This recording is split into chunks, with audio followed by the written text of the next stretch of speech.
Dear students, welcome to the classes of Array Academy. Today we are studying the chapter on trial balance. The question is, state whether the balances of the following accounts should be placed in debit or credit side. Credit column of the trial balance कौन सा column में जाएगा, क्यों?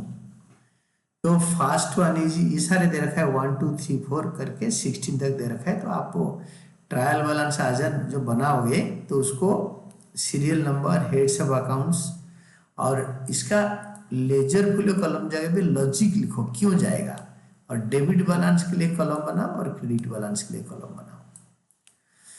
First one already इसको उतार दो यहाँ से, ये तो 1 2 3 4 में कोई चेंज नहीं होगा। Starting from furniture till bad debt में लॉजिक बता देता हूँ।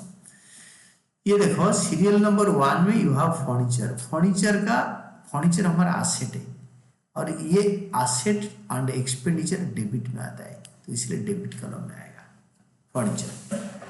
प्लांट एंड मशीनरी भी एसेट है, प्लांट एंड मशीनरी हमारा एसेट है और ये भी हमारा डेबिट कॉलम में आएगा।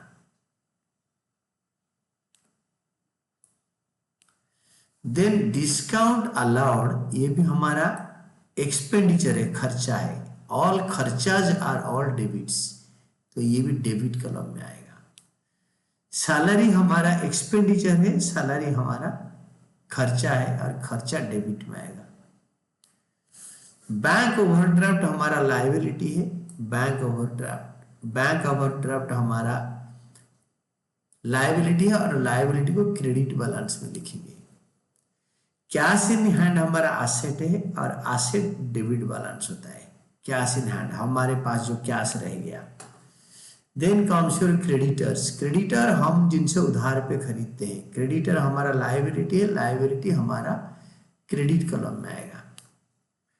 देन सन्ड्री डेटर, हमने उधार पे जिसको बेचा है, जो कस्टमर है जिन्होंने उधार पे लिया है हमें पैसे देंगे, वो एसेट है और एसेट डेबिट कॉलम में आएगा। Then carriage outward, carriage inward हो कैरियज आउटवर्ड हो दोनों खर्चा है, खर्चा हमारे डेबिट में आएगा। एंड कैरियज इनवर्ड भी हमारा खर्चा है, इनवर्ड आउटवर्ड दोनों, और वो एक्सपेंडिचर डेबिट में आएगा, हम ही देते हैं खर्चा।